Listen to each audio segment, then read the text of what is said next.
The Tale of Two Green Wolves. It was a big litter that year, and she was the last to be born. She was also the smallest. All the other wolf pups were suckling noisily. There were so many that there was not a single teat free for her. Any other pup would have given up and died. But what she lacked in size, she more than made up for in spirit. No sooner was she born than she crawled with surprising agility to where her brothers and sisters were feeding, opened her little mouth, grabbed the closest tail and pulled. An angry yelp echoed in the darkness of the cave as the pup, whose tail she had pulled, gave up his grip on the treasured teat. Whereupon she grabbed it and started suckling. Over the next crucial days she battled for her mother's milk. Sometimes she won, sometimes she lost. But she managed to survive against all the odds and grew quickly. The first days of her puppyhood were spent in the safety of the cave, but one night the pups, on still unsteady paws, ventured out. Moonlight flooded the forest and the mountains around.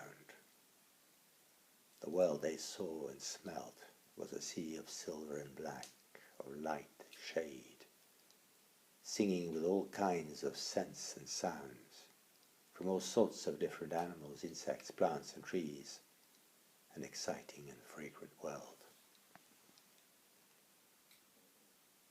For a long time the pups went out at night and slept by day until they had grown almost to adult size. They became fleet-footed and daring. They wandered ever further from the safety of mother and home until that fateful night, which was to change everything in her life. It all started when the young wolves were hurrying home at the tail end of night. There was no longer the sound of hooting owls or barking foxes and deer. The stars were growing fainter, the dying moon a slim crescent. A robin sang his first notes, and the cry of a cuckoo echoed in the distance. With the breaking of dawn, the forest burst into a cascade of birdsong. The last darkness seemed to sink into the soil, fleeing from the first glimmers of light. They all remembered how their mother had warned them of the dangers of daylight. That time when their worst enemy was out, human beings, ruthless killers of wolves, sons of the hounds of light. As yet, they had no idea of what daylight was like and wondered why it existed at all. They so enjoyed wandering around in the darkness and felt so frustrated to have to return to the cave before the dying of the night. Why, they asked their mother, why should night have to give way to day? Why could not night go on forevermore? It was then, she told them, an old legend, which wolves sometimes howled at night.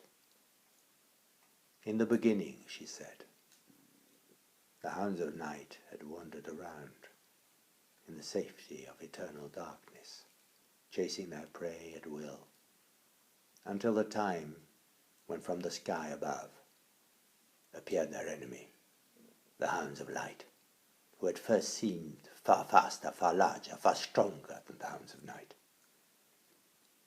And the hounds of night fled from the hounds of light into the darkness of the ground.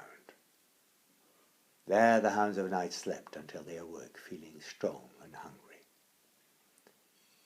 So out they came from the ground and chased away the hounds of light, who fled back into the sky, where they shattered into all the stars which pierced the heavens above.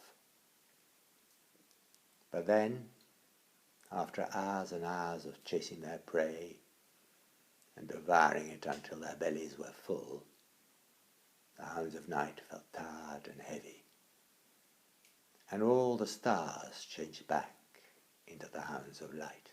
Then they pounced from the sky, strong and irresistible after their night's sleep, and the hounds of night fled back into the ground. And so, ever since then, the world went round in an eternal circle, with the hounds of day pursuing the hounds of night, and then the hounds of night pursuing the hounds of light. And in the winter the hounds of night would be stronger, and the nights grew longer, and in summer the hounds of light felt stronger, and the days grew longer. Beware, their mother had warned. Beware of the dying of the night. Beware, beware of the coming of the light. And now, here they found themselves, still some way away from the safety of their dark cave, and light was swallowing night. They looked up in fear and saw colours and shapes they had never seen before, a blood-red sky coming out of the blood-red jaws of a huge hound, and at the tip of its jaws was a vicious crescent-shaped tooth. She, however, did not see what they saw. Unlike her brothers and sisters, she marvelled at the birth of light and colour. She gazed up and with their eyes saw the blood in the jaws of a gigantic, darkness-devouring hound. Hers saw the strange and wonderful shapes of pink-tinted clouds and the silver crescent of the old moon dipping down towards the deep blue mountains. A song of joy at being alive on so beautiful a morn flowed through her veins. She was torn between whether to remain gazing and devouring the beauty of a new-found day, or whether to run around her brothers and sisters in a rush of bliss at the coming of the light. She never imagined that what they saw and felt could be so very different from what she saw and felt. The young wolves all loved their rough and tumble fights and chases when they knocked each other over, bit and scratched. Sometimes it hurt, but not too much. Chasing, biting, fighting was all part of young wolf life. She was smaller than the others, but a good deal nimbler and faster, and she always gave as good as she got. After these games, they would all return to the cave exhausted and curl fondly around each other and fall asleep. What fun it would be to celebrate their first taste of daylight with one of these games. She sprang up and was about to bound towards them when she stopped dead in her tracks. They were all standing stock still as the stumps of dead trees, staring at her.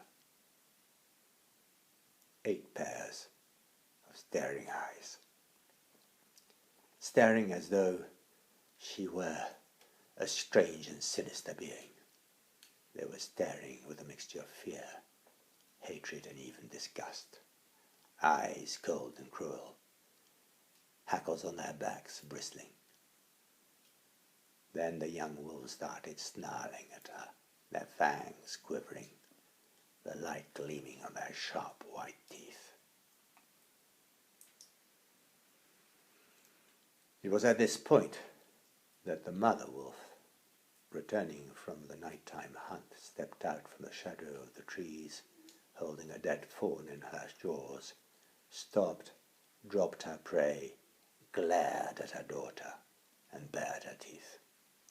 She, the daughter, stared back in dumbfounded disbelief. Why was her mother behaving like this? Her mother, who had always been her haven of safety. Her mother, who had licked her so fondly when she was born. Her mother, whose milk she had suckled and against whose big belly she had snuggled. The mother wolf had lowered, snarled, took a step towards her daughter, ready to pounce and kill. But the daughter was too quick. She wheeled round and bounded away, chased by her mother, brothers and sisters, into the heart of the forest. She ran for her life, faster than the wind. Close behind, she could hear the pattering of paws on dead leaves. They ran fast, but she ran faster. Her heart, however, was pounding so quickly that she felt that it was on the point of bursting. Despite the pain, she kept on running for her life. At long last, her pace slackened, for she could no longer hear them. Then she sat down, panting, her ears pricked up, staring behind her into the shadows of the forest. A twig snapped some way away, and she started up, terrified, ready to run off again. Her little black nose twitching, she sniffed for the scent of what had been her family, a scent so reassuring just a little while ago, so dangerous now. And then she relaxed. There was no sign of them in the moist scent of dead leaves. She shook herself, stood up, and trotted off deeper and deeper into the deep green forest. For days and nights she wandered, alone, lonely, and miserable, but determined to live. One day a glade opened in the forest. In the middle of the glade was a strange tree with green bark and green leaves, the shape of hearts. She felt hot and exhausted after all those days and nights of virtually uninterrupted wandering. She lay down in the green shade of the green tree, and her eyes closed, knowing full well how dangerous it was to fall asleep, but she could not help it. And soon she was dreaming. She dreamt that she could see her mother, her brothers and sisters, their coats grey and glistening in the first light of day, looking at her with that look of fear, hatred and disgust, which had haunted her ever since. Suddenly, she was awake and terrified again. Something was sniffing her. She leapt up, ready to fight for her life.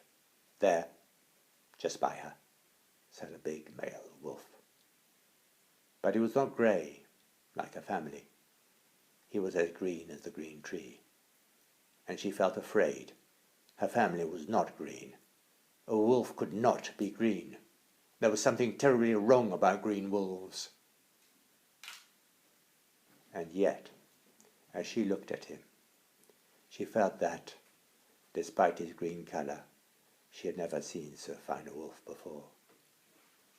He was looking at her, his nostrils dilated, the sun glinting in his eyes.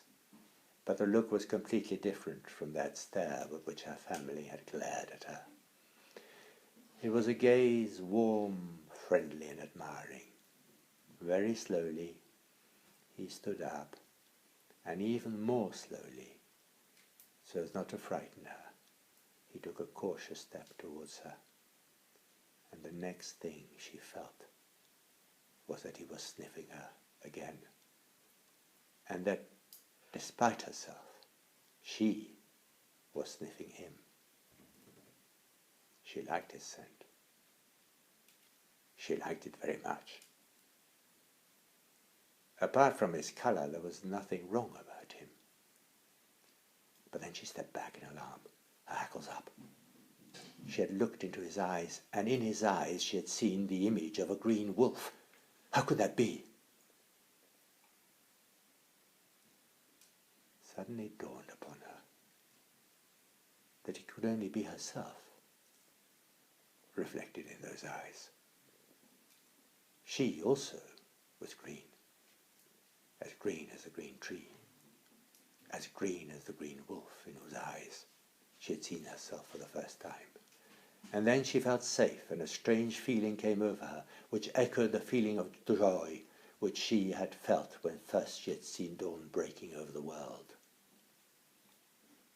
That night they sat on either side of the green tree, two green wolves, glowing green with happiness in the green light of the moon, howling with the light against the black curtain of the forest of the night.